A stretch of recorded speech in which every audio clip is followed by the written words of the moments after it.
नमस्कार, स्वागत आहे आपल्या सर्वांचं पुन्हा एकदा आपल्या SK एज्युकेशन या ऑनलाईन लर्निंग प्लॅटफॉर्मवर आणि आपल्या इंग्लिश लाईव्ह बॅचमध्ये. आज आपण प्रपोजिशन या चॅप्टरचा 14वा भाग पाहत आहोत. यापूर्वी आपण वेगवेगळ्या प्रकारचे प्रपोजिशन्स, ज्याला आपण फिक्स्ड प्रपोजिशन्स असं म्हणतो, ते पाहिलेत. त्यासोबतच आपण फ्रेझल वर्ब्सचं एक लेक्चर देखील घेतलं होतं. आता महत्त्वपूर्ण जो भाग घेतलेला आहे आपण, तो खूप महत्त्वाचा आहे.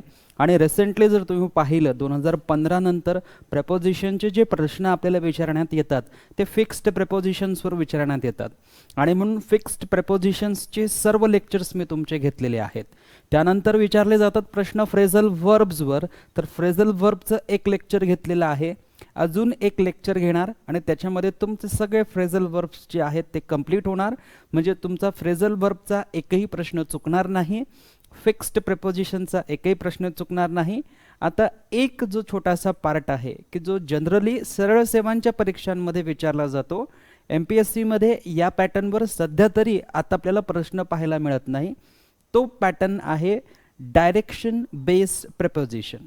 म्हणजे असे प्रिपोजिशन्स की जे डायरेक्शन शो करतात, असे प्रिपोजिशन की जे पोझिशन शो करण्याचं काम करतात, हे प्रिपोजिशन्स आता आपण पाहणार आहोत.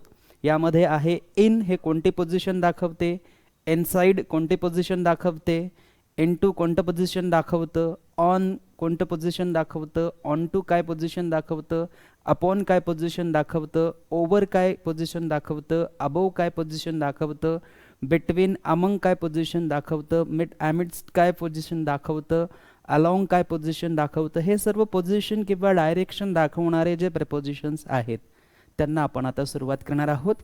हे जे डायरेक्शन बेस्ड प्रपोजिशन्स आहेत हे आपल्याला सरळ सेवांच्या परीक्षांमध्ये अशा प्रकारचे प्रश्न यांच्यावर विचारले जातात. MPSC मध्ये सध्या तरी डायरेक्शन बेस्डचा ट्रेंड 2015 नंतर आपल्याला मिळालेला नाही आहे बघायला. जर आपण क्वेश्चन पेपरचं व्यवस्थित ॲनालिसिस वगैरे केलेलं असेल तर आपल्याला कळून येईल. आता बघा, पहिलं प्रपोजिशन आहे इन. आता जेव्हा एखादी वस्तू किंवा जेव्हा एखादं ऑब्जेक्ट हे कशाच्या तरी मध्ये असेल तेव्हा आपण इनचा वापर करत असतो. फॉर एक्झाम्पल, एखादा व्यक्ती जर क्लासरूममध्ये असेल तर आपण म्हणणार he is in classroom, he is in classroom असं आपण म्हणणार. म्हणजे जनरल जेव्हा फॉर्मल मिनिंग आपण घेतो तेव्हा आपण इनचा वापर करत असतो, मध्ये या अर्थाने. परंतु या ठिकाणी आपल्याला पुढचा प्रपोजिशन फार महत्त्वाचा आहे आणि तो आहे इनसाइड. आता इन आणि इनसाइड यांच्यामधील फरक जो आहे तो आपल्याला समजून घ्यायचा आहे. इन म्हणजे काय? आत. इन म्हणजे काय? आत. किंवा इन म्हणजे काय? मध्ये. आत किंवा मध्ये. अगदी त्याचप्रमाणे इनसाइडचा अर्थही होतो आत किंवा मध्ये.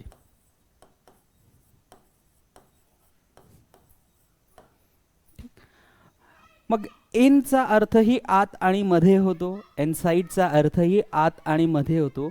परंतु याच्यामध्ये फरक आहे, याच्यामध्ये डिफरन्स आहे. काय नेमका डिफरन्स आहे? जनरली आपल्याला 5th किंवा 6th स्टँडर्डमध्ये आपले जे टीचर ऑफ इंग्लिश असतात ते आपल्याला शिकवत असतात. ग्रामर शिकवताना किंवा प्रिपोजिशन्स हा पार्ट शिकवत असताना आपल्याला हे सांगितलं जातं. आता बघा, एखादी वस्तू किंवा एखादं ऑब्जेक्ट हे चारही बाजूने पूर्णपणे बंदिस्त असेल, एखादं वस्तू किंवा ऑब्जेक्ट ही चारही बाजूने पूर्णतः बंद असेल, चारही बाजूने पूर्णतः ती एनक्लोज केलेली असेल किंवा चारही बाजूने ती पूर्णतः एनकवर केलेली असेल, तर अशा परिस्थितीत त्यासाठी आपण इनसाइड हे प्रपोजिशन वापरतो, आत या अर्थाने. फॉर एक्झाम्पल, आपल्या घरामध्ये रेफ्रिजरेटर आहे ज्याला आपण फ्रीज म्हणतो. आपल्या घरामध्ये कपाट आहे, अलमारी आहे ज्याला आपण कबर्ड असं म्हणत असतो. ह्या दोन वस्तू जर आपण पाहिल्यात तर या दोन वस्तूंमध्ये जनरली आपण जे मध्ये ठेवत असतो, म्हणजे रेफ्रिजरेटरमध्ये किंवा फ्रीजमध्ये आपण भाजीपाला ठेवत असतो, व्हेजिटेबल्स ठेवत असतो, फ्रूट्स ठेवत असतो, मेडिसिन ठेवत असतो, मिल्क ठेवत असतो, इतरही काही वस्तू असतात की ज्या आपण फ्रीजमध्ये ठेवत असतो. आता फ्रीज जे आहे हे फ्रीज कसं असतं? चारही बाजूने एनक्लोज केलेलं असतं. चारही बाजूने एनकवर केलेलं असतं, चारही बाजूने ते कसं असतं, बंदिस्त असतं. आणि म्हणून रेफ्रिजरेटर असेल, फ्रीज असेल, कबड असेल किंवा एखादा बॉक्स असेल, तर त्याच्या आतमध्ये जी काही वस्तू असेल ती आतमध्ये आहे आणि बंदिस्त आहे, कवर्ड आहे. तर मग अशा परिस्थितीत आपण इन न वापरता इनसाइड हे प्रिपोजिशन वापरत असतो. म्हणजे रेफ्रिजरेटरमध्ये काय आहे किंवा फ्रीजमध्ये काय आहे किंवा कबर्डमध्ये काय आहे हे सांगण्यासाठी आपण इन कबर्ड किंवा इन रेफ्रिजरेटर किंवा इन फ्रीज असं प्रिपोजिशन वापरणार नाही. त्यावेळेस आपण इनसाइड द फ्रीज असं म्हणणार, इनसाइड द रेफ्रिजरेटर असं म्हणणार, इनसाइड द कबर्ड असं म्हणणार, इनसाइड द बॉक्स असं म्हणणार किंवा इनसाइड द जे काही बंदिस्त वस्तू असेल, कवर असेल, वॉट एव्हर, बॉक्स असेल किंवा कबर्ड असेल किंवा रेफ्रिजरेटर असेल किंवा फ्रीज असेल किंवा शेल्फ असेल किंवा आपला CPU असेल, काहीही की जे चारही बाजूने जे बंदिस्त आहे त्याच्यामध्ये जर काही असेल तर त्यासाठी आपण इन हे प्रिपोजिशन न वापरता इनसाइड हे प्रिपोजिशन वापरत असतो. इथपर्यंत क्लिअर आहे सर्वांना? सो एखादी वस्तू आतमध्ये असेल तर इन, परंतु जी वस्तू आतमध्ये आहे ती जर चारही बाजूने बंदिस्त असेल तर त्यासाठी आपण इनसाइड हे प्रिपोजिशन वापरत असतो. हा एक बेसिक डिफरन्स आहे इन आणि इनसाइडचा. आणि ज्या बंदिस्त वस्तूंमध्ये एखादा ऑब्जेक्ट किंवा वस्तू किंवा एलिमेंट असेल तर तो दाखवण्यासाठी आपण इनसाइड या प्रिपोजिशनचा वापर करतो, इन या प्रिपोजिशनचा वापर करत नाही. आणि त्यानंतर सर्वाधिक महत्त्वपूर्ण जो आहे तो आहे इनटू. आता इन आणि इनसाइड मधील जर फरक आपला क्लिअर झाला असेल तर आता आपण जाऊया इनटू या प्रपोजिशनकडे. आता आपण जर पाहिलं तर इन जो आहे तो एक प्रपोजिशन आहे आणि टू जो आहे तो देखील एक प्रपोजिशन आहे. दोन प्रपोजिशन एकत्र करण्यात आलेले आहे, इन आणि टू. इनचा अर्थ होतो आत आणि टूचा अर्थ होतो च्या दिशेने किंवा च्या दिशेला. म्हणजे एखादी व्यक्ती किंवा एखादी वस्तू जर एखाद्या क्लासमध्ये किंवा एखाद्या रूममध्ये म्हणजे कुठेतरी मध्ये आतमध्ये काहीतरी जात असेल किंवा आतमध्ये कुणीतरी जात असेल, म्हणजे मुवमेंट जर त्या ठिकाणी असेल, मोशन जर त्या ठिकाणी असेल, तर अशा परिस्थितीत आपण इन किंवा इनसाइडचा वापर न करता इनटू या प्रिपोजिशनचा वापर करत असतो. फॉर एक्झाम्पल, मला जर म्हणायचं आहे की तो क्लासमध्ये आहे तर मी म्हणणार he is in the class. He is in the class. तो कुठे आहे?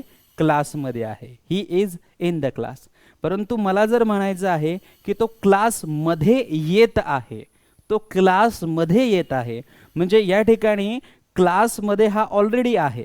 परंतु दुसरं वाक्य जर मला म्हणायचं आहे की तो क्लासमध्ये येत आहे, याचा अर्थ की त्याची क्लासमध्ये येण्याची ॲक्शन सुरू आहे, त्याचं क्लासमध्ये येण्याचं जे मोशन आहे ते सुरू आहे. तो पहिल्यापासून क्लासमध्ये नाही आहे, तो क्लासमध्ये येत आहे, त्याची येण्याची क्रिया जी आहे ती सुरू आहे, येण्याची ॲक्शन जी आहे ती सुरू आहे. आणि म्हणून तिथे मोशन असल्यामुळे आपल्याला इनचा वापर न करता इनटूचा वापर करावा लागेल. आणि म्हणून जेव्हा आपण म्हणणार ही इज कमिंग, आता ही कमिंग एक ॲक्शन आहे, येण्याची ॲक्शन त्याची सुरू आहे, म्हणून इथे इन आणि इनटू असे दोन प्रिपोजिशन मिळतील आणि इथे आपल्याला लिहावं लागेल class. So he is coming in class, he is coming into class. तर या ठिकाणी येण्याची ॲक्शन ही सुरू आहे, येणे हे मोशनमध्ये आहे आणि म्हणून इथे इन हे प्रिपोजिशन न वापरता इथे आपल्याला इनटू हे प्रिपोजिशन वापरावे लागणार. सो बघा, इन म्हणजे जे ऑलरेडी आतमध्ये आहे ते इन. इनसाइड म्हणजे काय की जे ऑलरेडी आतमध्ये आहे परंतु चारही बाजूने बंदिस्त आहे. इनटू म्हणजे काय की जे आतमध्ये नाही परंतु आतमध्ये जात आहे, म्हणजे आतमध्ये किंवा इनमध्ये त्याची जाण्याची क्रिया जी आहे ती सुरू आहे, मोशन किंवा मोमेंट जे आहे ते सुरू आहे. आणि म्हणून आपण इथे काय वापरत असतो? इनटू हे प्रिपोजिशन वापरत असतो. तर बेसिक डिफरन्स आपल्याला कळाला असेल की इन, इनसाइड आणि इनटू. ज्या पद्धतीने इनटू हा इन आणि टू या दोन प्रिपोजिशन्सनी तयार झालेला आहे, अगदी इनसाइड सुद्धा तसाच तयार झालेला आहे. इन म्हणजे आत आणि साइड म्हणजे बाजू.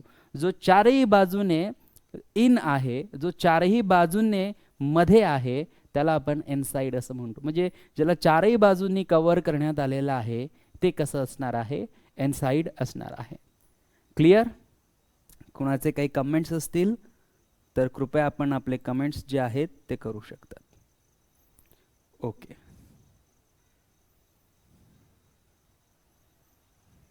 Good evening everyone. Thank you Pratik sir. चला, आता काही एक्झाम्पल्स आहेत. या एक्झाम्पल्समध्ये आपण 3 वेगवेगळे प्रपोजिशन्स प्लेस केलेले आहेत.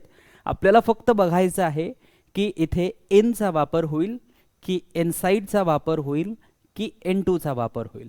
पहिलं सेंटेन्स बघा, Rohit is in inside into the class. जे मी तुम्हाला समजवण्यासाठी एक्झाम्पल घेतलं अगदी तेच एक्झाम्पल पहिलं आहे, त्यामुळे सर्वांना कळालं पाहिजे की इथे प्रपोजिशन काय असेल. आता बघा, Rohit is in the class, Rohit is into the class, Rohit is inside the class. आता बघा, एखादा व्यक्ती जर सुरुवातीपासून आधीपासूनच जर तो क्लासमध्ये आहे तर एकतर इन किंवा इनसाइड बद्दल आपण विचार करू शकतो. इनटू बद्दल तर आपण विचार करू शकत नाही, इतकं क्लिअर आहे. कारण इनटू म्हणजे काय, आत जाण्याची ॲक्शन जी आहे ती सुरू आहे, कुठेतरी आतमध्ये जाण्याची ॲक्शन जी आहे ती सुरू आहे. राहिला प्रश्न इन आणि इनसाइडचा, तर क्लास हा चारही बाजूने बंदिस्त नसतो. क्लास जो असतो त्याला विंडोज असतात, क्लास जो असतो त्याला डोअर्स असतात.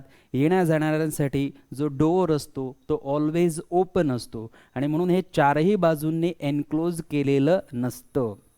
म्हणून इथे इनसाइड हे प्रपोजिशन येणार नाही. इथे कोणतं प्रपोजिशन येईल, इन हे प्रपोजिशन येईल. Rohit is in the class, Rohit क्लासमध्ये आहे. Rohit is in the class, Rohit क्लासमध्ये आहे.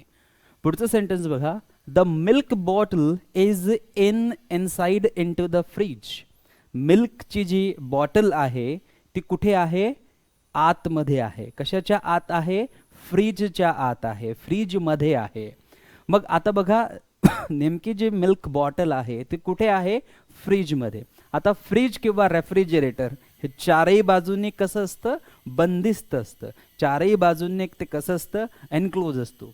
त्याला डोअर असतो, परंतु तो डोअर कशासाठी असतो, फक्त सामान आत ठेवण्यासाठी आणि आतील सामान बाहेर काढण्यासाठी. लगेच डोअर जे असतं ते बंद केलं जातं, ते आपण आपल्या सुविधेसाठी करतो.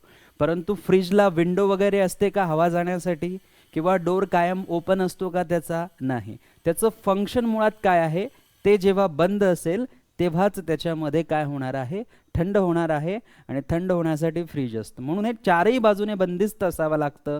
हा कॉमन सेन्स सगळ्यांना माहिती असेल. म्हणून इन द फ्रीज किंवा इन फ्रीज असं कधीच म्हणता येणार नाही. मिल्कची बॉटल जी आहे ती ऑलरेडी आतमध्ये आहे, ती कोणी मध्ये ठेवतंय का, नाही. ती ऑलरेडी फ्रीजच्या आतमध्ये आहे आणि फ्रीज चारही बाजूने बंदिस्त असतं, म्हणून इनसाइड घेता येईल, इनटू हे अजिबात घेता येणार नाही. क्लिअर इथपर्यंत? त्यानंतर तिसरं सेंटेन्स बघा, I have seen the towel in inside into the cupboard. I have seen the towel, me towel पाहिलेला आहे. कुठे टॉवेल पाहिलेला आहे, कबर्डमध्ये टॉवेल पाहिलेला आहे. आता कबर्ड जे असतं त्यामध्ये जनरली आपण आपले टॉवेल, आपले जे क्लोथ्स असतात ते, ज्यांच्याकडे पैसे असतात ते पैसे ठेवतात, ज्यांच्याकडे दागदागिने असतात ते दागदागिने ठेवतात, आणि कुलूपसुद्धा असतं, लॉकसुद्धा असतं, चाबीने लॉक करतात. मग आपण जर पाहिलं असेल तर कबर्ड हे मुळात कशासाठी आहे, की असं एक वस्तू की जी चारही बाजूने बंद असली पाहिजे आणि त्याच्यामध्ये असलेला आपला सामान हा नेहमी सुरक्षित असला पाहिजे. म्हणून कबर्डमध्ये जे काही वस्तू ठेवलेल्या असतील तेव्हा आपण त्याला इन न म्हणता इनसाइड असं म्हणणार आहोत. आणि म्हणून या ठिकाणी आय हॅव सीन, मी पाहिलेला आहे. What I have seen, I have seen the towel, me towel पाहिलेला आहे. कशात टॉवेल पाहिलेला आहे, कबर्डमध्ये टॉवेल पाहिलेला आहे. कबर्डसाठी इन हे प्रपोजिशन वापरता येणार नाही, इनसाइड हे प्रपोजिशन वापरावं लागेल. इनटू म्हणजे कुणीतरी कबर्डमध्ये ठेवण्याची ॲक्शन सुरू नाही आहे, म्हणून इनटूचा वापर या ठिकाणी होऊ शकत नाही. तर अशा पद्धतीने आपण 3 सेंटेन्सेस डिस्कस केलेले आहेत.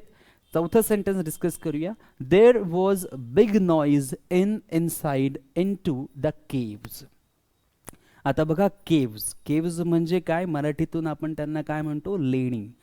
मग केव्ज जी असते ती कशी असते, चारही बाजूने बंदिस्त असते. केव्जचं मुळात काम कसं असतं, बंदिस्त असतं. जाण्यासाठी एक डोअर नक्की असतं, परंतु मध्ये गेल्यानंतर आपल्याला कसं दिसतं, सगळं काही बंदिस्त आहे. आणि म्हणून केव्जसाठी सुद्धा आपल्याला इनचा वापर करायचा नसतो, केव्जसाठी आपल्याला इनसाइडचा वापर करायचा असतो. आणि म्हणून या ठिकाणी इन घेणं अत्यंत चुकीचं असेल. N2 तर घेताच येणार नाही. राहिला प्रश्न इनसाइडचा, तर आपल्याला इनसाइडच घ्यावं लागेल. क्लिअर आहे सर्वांना? ओके. त्यानंतर घेऊया पुढचा प्रश्न, पुढचा sentence. The pen in inside, इथे थोडंसं आपण इज लिहूया. The pen is in inside into the box.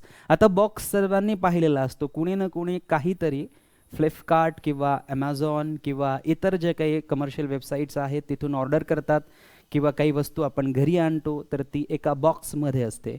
त्या वस्तूला कोणत्याही प्रकारची इजा होऊ नये, त्या वस्तूचं कोणत्याही प्रकारचं डॅमेज होऊ नये म्हणून त्याला व्यवस्थितरित्या चारही बाजूने बॉक्समध्ये एनक्लोज केलेलं असतं, किंवा बॉक्समध्ये एनकवर केलेलं असतं, किंवा त्या बॉक्समध्ये त्याला व्यवस्थित एनगल्फ केलेलं असतं. आणि म्हणून चारही बाजूने ते बंदिस्त असतं, चारही बाजूंनी ते कव्हर केलेलं असतं. म्हणून या ठिकाणी इन हे प्रिपोजिशन घेता येणार नाही. इनसाइड हेच प्रिपोजिशन या ठिकाणी अप्रोप्रिएट असेल. इनटूचा वापर जो आहे तो आपला या ठिकाणी होणार नाही. ओके. चौथं परत सांगा. एकच लक्षात ठेवायचं की ज्या वेळेस केव्ज वापरलं जातं तेव्हा इन द केव्ज असं म्हणायचं नाही, इनसाइड द केव्ज असं म्हणायचं. कारण जी गुफा असते किंवा जी लेणी असते त्याच्यामध्ये जाण्यासाठी एक छोटंसं द्वार असतं, परंतु त्याला डोर देखील म्हटलं जात नाही. कधी कधी एक छोटंसं छिद्र असतं, त्याच्यातूनच आपल्याला जावं लागतं. आणि जेव्हा त्याच्या आतमध्ये आपण जातो तेव्हा वेगवेगळे नागमोडी वळणं असतात, आणि आतमध्ये गेल्यानंतर आपल्याला असं वाटते की आपण चारही बाजूने बंदिस्त आहोत. आणि म्हणून त्या ठिकाणी चारही बाजूने बंदिस्त असल्याची फिलिंग व्यक्तीला येत असते, आणि म्हणून तिथे आपण इनसाइड वापरत असतो, इन वापरत नाही. ठीक आहे.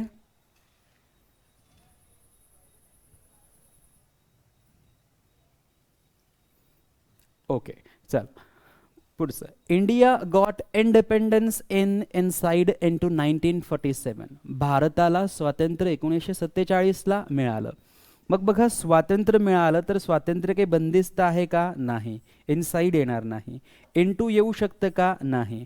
ज्या वेळेस आपण या प्रकारे कोणतंही इयर घेत असतो तेव्हा आपण कशाचा वापर करत असतो? इनचा वापर करत असतो. हे मी इन प्रिपोजिशन सेपरेटली शिकवत असताना तुम्हाला सांगितलं होतं. तर अशा प्रकारे आपण 6 सेंटेन्सेस डिस्कस केलेली आहेत. इन कसं वापरलं जातं, इनसाइड कसं वापरलं जातं, इनटू कसं वापरलं जातं.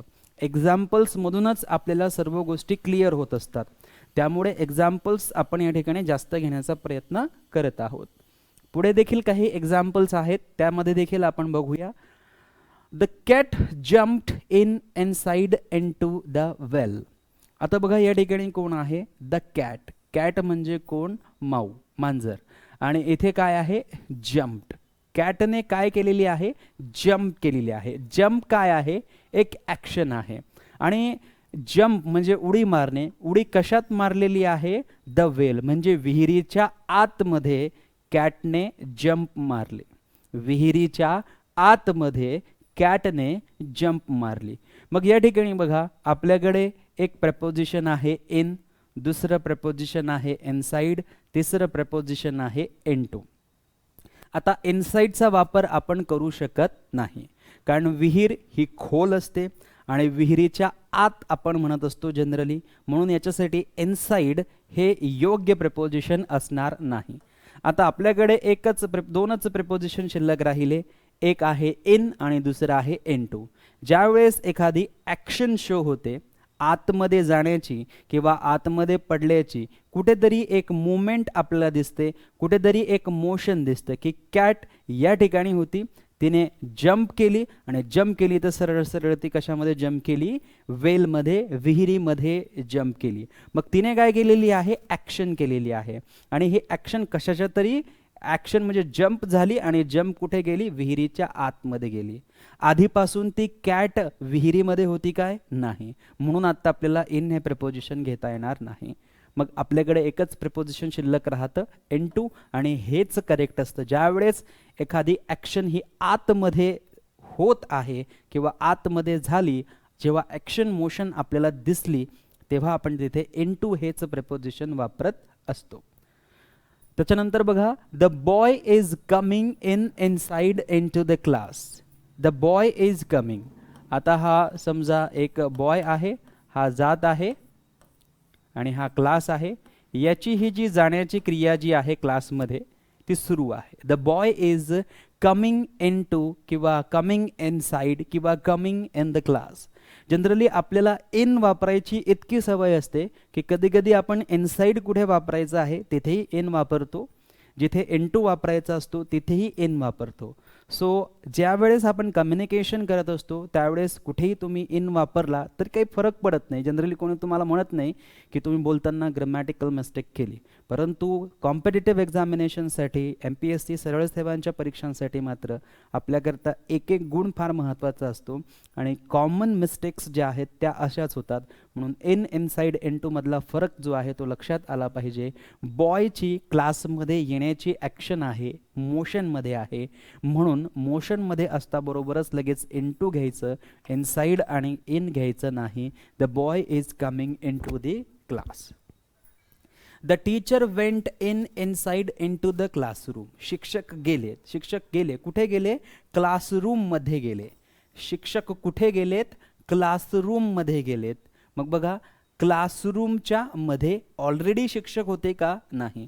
मग जर ऑलरेडी आधीपासून जर ते तिथे नव्हते तर इन येणार नाही. क्लासरूम चार बाजूने बंदिस्त सुद्धा असत नाही, म्हणून इनसाइड येणार नाही.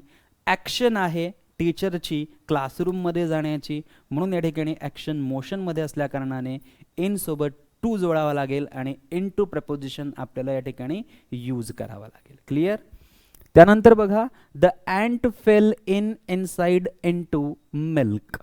आता अँट म्हणजे काय? मुंगी. फेल म्हणजे काय? पडली. सो मुंगी पडली. कशामध्ये पडली? मिल्कमध्ये पडली. मुंगी दुधामध्ये पडली. मग या ठिकाणी बघा, ही जी अँट आहे ही पहिल्यापासून दुधामध्ये होती का? नाही, म्हणून इन या ठिकाणी येणार नाही. ही जी अँट ज्या दुधामध्ये पडलेली आहे ते चारी बाजूने बंदिस्त आहे का? चार बाजूने त्याला कव्हर केलेलं आहे का? जर चार बाजूने ते कव्हर केलेलं असतं तर ते दुधामध्ये पडलीच नसती. सो इतकं क्लिअर आहे की इनसाइड येणार नाही. ॲक्शन आहे पडल्याची, म्हणून इथे आपल्याला काय यूज करावं लागणार? इनटू हे प्रेपोजिशन यूज करावं लागणार. सो हा आहे फरक इनसाइड आणि इनटूचा. आणि याच फरकावर आपल्याला अशा प्रकारची वेगवेगळी सेंटेन्सेस येतात आणि त्यामध्ये आपल्याला फिल इन द ब्लँक्समध्ये 4 ऑप्शन्स मिळतात. एक मिळतं इन, दुसरं मिळतं इनटू, तिसरं मिळतं इनसाइड आणि चौथं मिळतं नन ऑफ दीज, किंवा एखादं चौथं दुसरं प्रपोजिशन देतील आणि आपल्याला प्रश्न विचारला जाईल. तर या ठिकाणी आता हे सर्व जे सेंटेन्सेस मी घेतले त्या सेंटेन्सेसच्या माध्यमातून तुम्हाला इनसाइड आणि इनटू मधील फरक समजलेला असेल. आणि परीक्षेत जर तुम्हाला प्रश्न विचारण्यात आली तर कुठे इन वापरायचं आहे, कुठे इनसाइड वापरायचं आहे आणि कुठे इनटू वापरायचं आहे हे तुम्हाला व्यवस्थितरित्या मार्क करता आलं पाहिजे. त्यानंतर पुढील प्रेपोजिशन आहे ऑन, त्याच्यानंतर आहे ऑन टू आणि त्याच्यानंतर आहे अपॉन. इनटू आणि इनसाइड मध्ये ठीक. ऑन, ऑन टू आणि अपॉन हे 3 प्रपोजिशन्स आहेत. यांना देखील आपल्याला व्यवस्थितरित्या समजून घ्यायचं आहे. जेव्हा एखादी वस्तू ऑलरेडी एखाद्या सरफेसवर किंवा पृष्ठभागावर चिटकून असणार, समजा हा एक बॉल आहे आणि हा बॉल ऑलरेडी या टेबलच्या सरफेसला चिटकून आहे, या टेबलवर आहे, तर आपण ऑन हे प्रेपोजिशन यूज करत असतो. ठीक. एखादा सरफेस आहे, त्या सरफेसवर एखादी वस्तू आहे, तर वर या अर्थाने ऑन प्रेपोजिशनचा वापर आपण करत असतो. परंतु अट मात्र इतकी आहे की त्या सरफेसला ती वस्तू जी आहे ती चिकटलेली असणं गरजेचं आहे. त्या सरफेसवर ती वस्तू जी आहे ती स्टिक असणे गरजेचं आहे, म्हणजे ते सरफेसवर ती वस्तू असणे गरजेचं आहे. त्याच्यानंतर बघा ऑन टू. ऑन टू काय आहे की समजा वरच्या दिशेने खाली, वरून खालच्या दिशेने जर एखादा पक्षी येत असेल, एखादं विमान वगैरे येत असेल किंवा एखाद्या झाडावरून एखादं फळ वगैरे पडत असेल, तर अशा परिस्थितीत आपण ऑन टूचा वापर करत असतो. आता बघा, ऑन म्हणजे काय, च्या वर, कशाच्या तरी वर, आणि टू म्हणजे काय, एक मोशन आहे, एक गती आहे, एक स्पीड आहे, एक मुवमेंट आहे. ऑलरेडी या ठिकाणी हा टेबल आहे आणि या टेबलवर हा जो आहे तो एक बॉल आहे. मग याला म्हणू शकतो आपण the ball is on the table. परंतु या ठिकाणी आपण समजूया की हा टेबल आहे आणि कुणीतरी इकडे क्रिकेट वगैरे खेळत आहे आणि त्याने क्रिकेटमध्ये हिट केलेला बॉल जो आहे तो अशा प्रकारे वर गेला आणि वरून एक टेबल ठेवलेला आहे, त्या टेबलवर तो पडला, त्या टेबलच्या सरफेसवर जाऊन तो पडला. मग या ठिकाणी आपण असं म्हणू शकत नाही की the ball came on the table, असं आपण म्हणू शकत नाही. आपण या ठिकाणी म्हणणार the ball came on to the table. तो ऑलरेडी सरफेसच्या या टेबलच्या सरफेसवर होता का, नाही. म्हणजे ज्याप्रमाणे एन टू आहे अगदी त्याचप्रमाणे ऑन टू आहे. एन टूचा अर्थ काय होतो, काहीतरी वस्तू किंवा कुणीतरी आतमध्ये जात आहे, आणि ऑन टूचा अर्थ असा होतो काहीतरी वस्तू कशाच्या तरी वर येऊन पडत आहे, कशाच्या तरी वर सरफेसवर येऊन थांबत आहे. म्हणजे एखादी वस्तू असेल, व्यक्ती असेल, काहीही असेल, ते वरून खाली येत आहे एखाद्या सरफेसवर आणि त्या सरफेसला जाऊन ते तिथे थांबत आहे. अशाला आपण म्हणत असतो ऑन टू. आणि त्याच्यानंतर आहे अपॉन.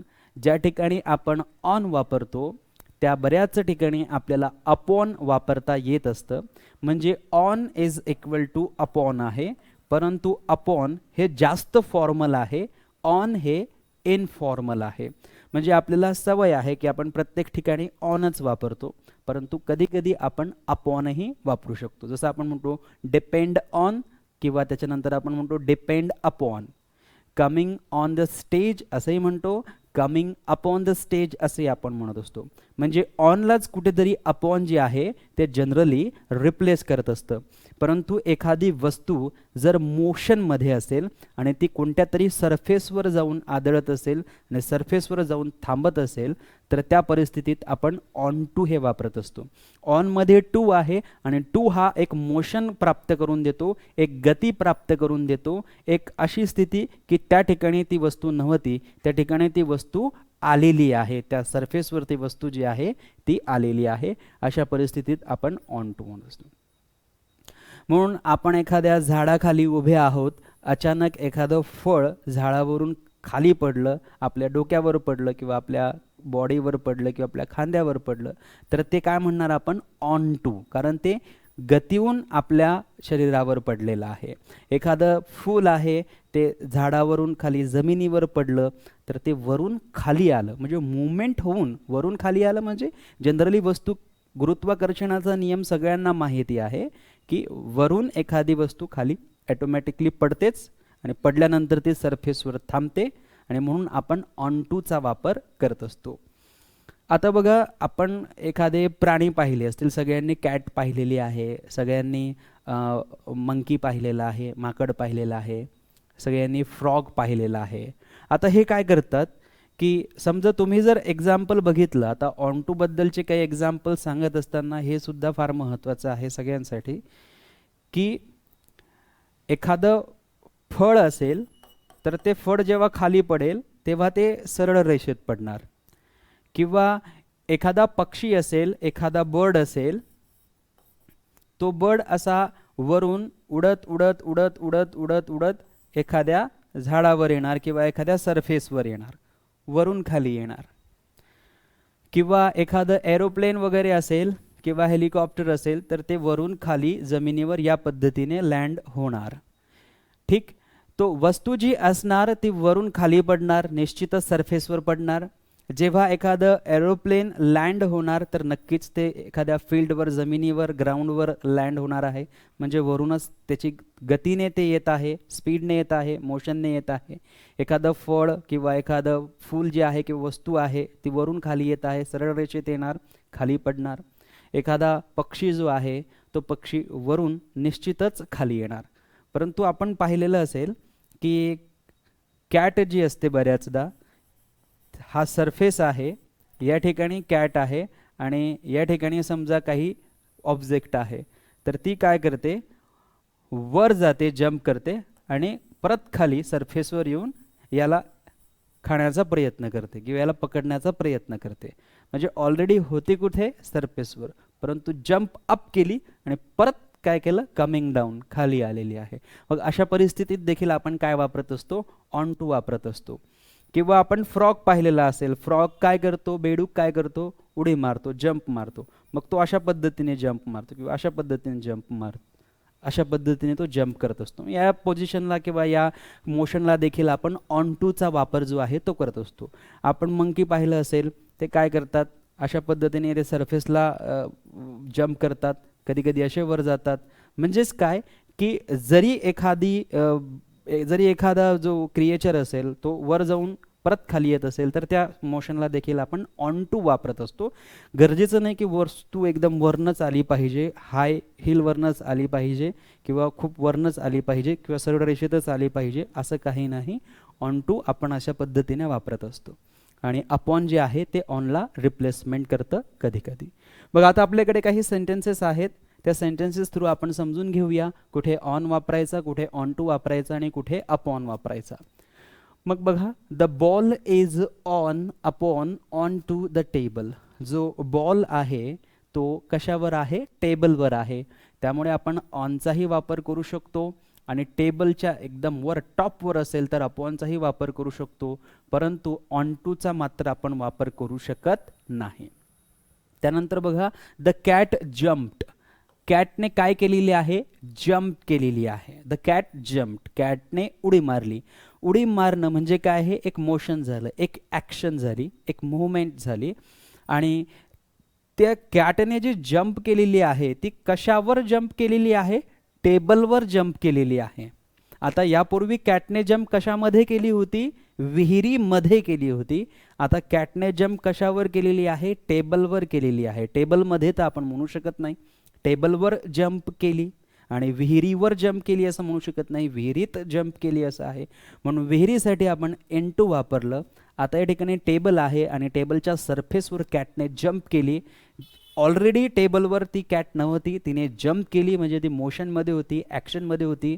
आणि म्हणून या ठिकाणी टेबलचा सरफेस असल्यामुळे आपण ऑनचा वापर करणार नाही, ऑन अपॉनचा वापर करणार नाही. एक ॲक्शन असल्यामुळे आपण ऑन टूचा वापर करणार. The cat jumped on to the table. कॅटने टेबलवर जंप केली, कॅटने टेबलवर उडी घेतली.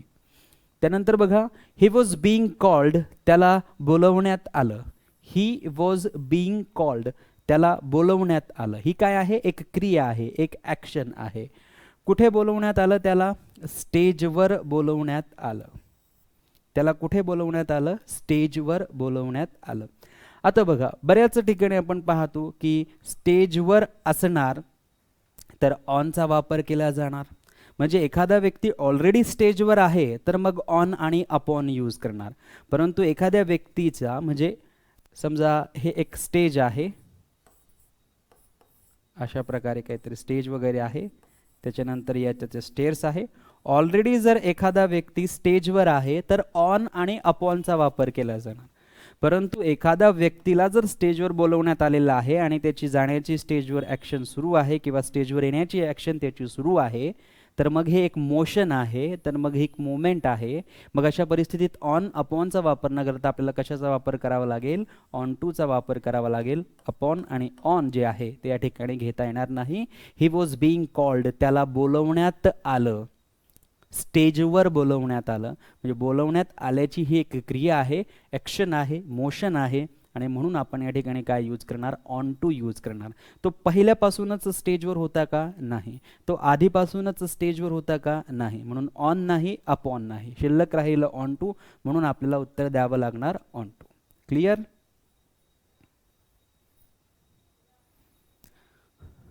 ओके, काही प्रश्न असेल तर विचारू शकतात, काही समजलं नसेल तर कमेंट बॉक्समध्ये आपण आपला प्रश्न जो आहे तो टाईप करू शकता. त्यानंतर घेऊया पुढचा प्रश्न. The bird sat on to the branch after flying.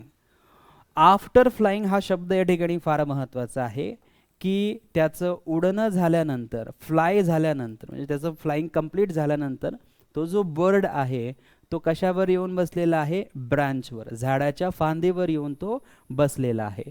मग या ठिकाणी बघा, द बर्ड, तो आधीपासूनच झाडाच्या फांदीवर होता का? नाही. तो फ्लाइंग करत करत आला आणि कुठे बसला? झाडाच्या फांदीवर बसला.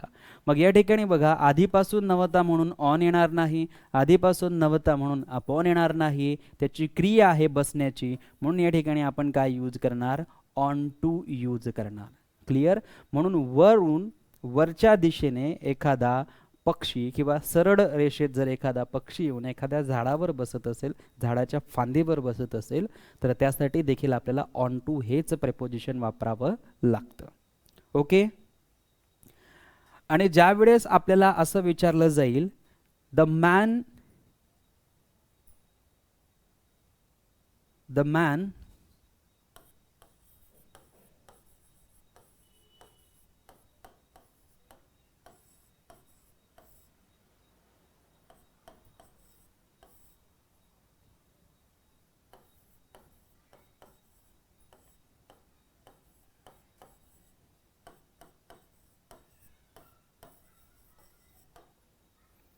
आता समजा आपल्याकडे असा प्रश्न असेल, द मॅन, जो व्यक्ती आहे, जो माणूस आहे, इज ऑन द ट्री, झाडावर आहे, इज इन द ट्री, झाडामध्ये आहे, is on to the tree, झाडावर आहे, the man is in to the tree. काय येणार? ऑन येणार, इन येणार, ऑन टू येणार की इन टू येणार? काय असेल आपलं उत्तर? कृपया कमेंट बॉक्समध्ये टाईप करा. सर्वांनी टाईप करायचं आहे. जितके सर्वजण लाईव्ह बघत आहे सर्वांनी टाईप करायचं आहे.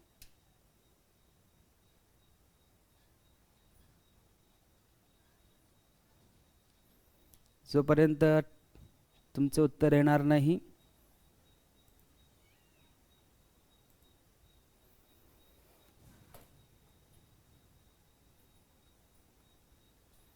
चला, उत्तर द्यायचं सगळ्यांनी.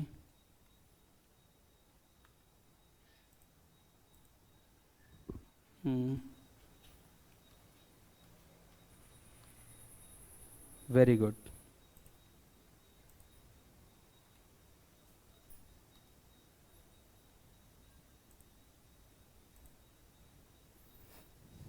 चला,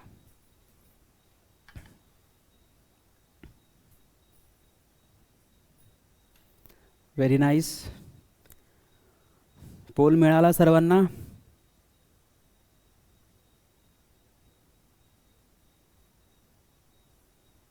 व्हेरी गुड.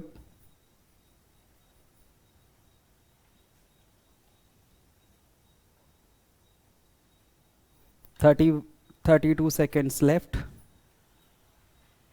चला, तुमच्या पोलला तुम्ही मिनिमाइज देखील करू शकतात. तिथे एक तुम्हाला अशा प्रकारची साईन दिसेल, त्याच्यावर क्लिक करायचं, तुमचा पोल मिनिमाइज होईल. आता बघा,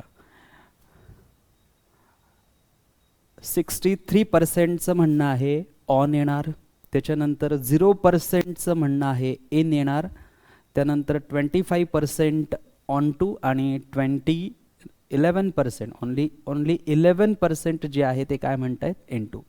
आणि फायनल आन्सर आपलं आहे इन, की जे 0% लोकांनी दिलेलं आहे. 0% लोकांनी, कुणीच उत्तर जे आहे ते पोलमध्ये इन दिलेलं नाही आहे.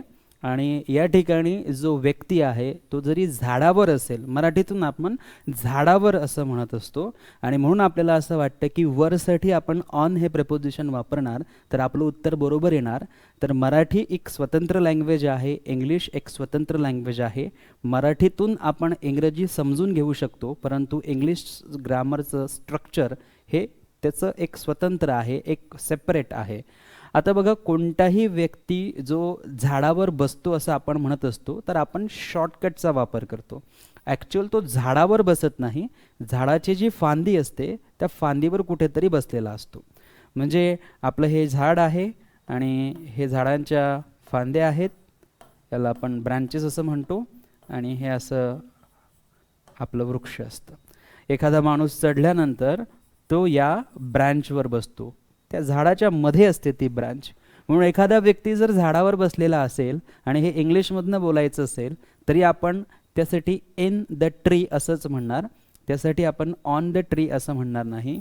ऑन द ट्रीचा अर्थ असा होतो की या फांद्यांना सोडून इकडे वरती शेवटचं जे पान होतं त्या पानावर तो बसला, त्याला आपण ऑन म्हणू शकतो. परंतु कोणी पानावर बसायला जात नाही, बसलं तर खालीच पडणार आणि त्यामुळे ते शक्य नाही, ते जनरली आपण तसं करू शकत नाही.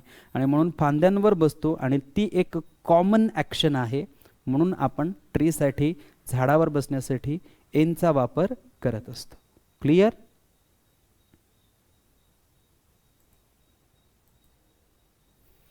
ओके, चल, काही प्रश्न आहेत, अजून काही सेंटेन्सेस आहेत. The plane is coming on upon on to the land. Plane आहे, एरोप्लेनला शॉर्टमध्ये प्लेन असं म्हटलं जातं, आणि ते कुठे येत आहे? लँडवर येत आहे, जमिनीवर येत आहे. मग बघा, वरून एखादी वस्तू किंवा एखादं ऑब्जेक्ट, कुणीही काहीही असो, वरून जर खाली एखाद्या सरफेसवर येत असेल तर आपण कशाचा वापर करतो? ऑनचा वापर करतो, ऑन टूचा वापर करतो की अपॉनचा वापर करतो? ऑनचा वापर होणार नाही, अपॉनचा वापर होणार नाही, ऑन टूचा वापर होईल, आणि म्हणून फायनल आन्सर काय असणार? ऑन टू असणार. ओके, चला त्यानंतर घेऊया. The dog jumped on to in to the water. आता बघा, द डॉग जम्प्ड, डॉगने काय केली? उडी मारली. आता डॉगने उडी कशात मारलेली आहे, कुठे मारलेली आहे ते फार महत्त्वाचं आहे. द वॉटर, पाण्यात उडी मारली आहे. मग इथे आपण पाहू शकतो की वॉटरचा जो सरफेस असतो, म्हणजे जनरली वॉटरला सरफेस नसतो. सरफेस कशाला म्हटलं जातं? की जे स्ट्रॉंग असतं, जे टँजिबल असतं ते. वॉटर टँजिबल आहे का? पाण्यात पडतं, म्हणजे यासाठी आपल्याला ऑन वापरता येणार नाही, यासाठी आपल्याला ऑन टूही वापरता येणार नाही. यासाठी आपल्याला इन आणि इन टूमध्ये जाण्याचा प्रयत्न झाला तर जम्प केलेली आहे, उडी मारली आहे, आणि त्यामुळे इन घेता येणार नाही. इथे मात्र आता आपल्याला कोणासोबत जावं लागणार? इन टू सोबत जावं लागणार. सो अशा पद्धतीने आपल्याला ऑन टू, इन टू, आणि पुढे द वॉटर दिलं जाईल. परंतु वॉटरला सरफेस नसतो. वॉटरला सरफेस असता तर तो वॉटरच्या खाली गेला नसता, तो डॉग जो आहे तो वॉटरच्या खाली गेला नसता, सरफेसवर कुठेतरी तो फिरत राहिला असता. आणि मग अशा पद्धतीने आपण जर पाहिलं तर आपल्याला in, inside, in to, on to आणि अपॉन हे 6 प्रिपोजिशन्स जे आहेत, हे 6 प्रिपोजिशन्स व्यवस्थित समजणं अत्यंत गरजेचं आहे. क्लिअर?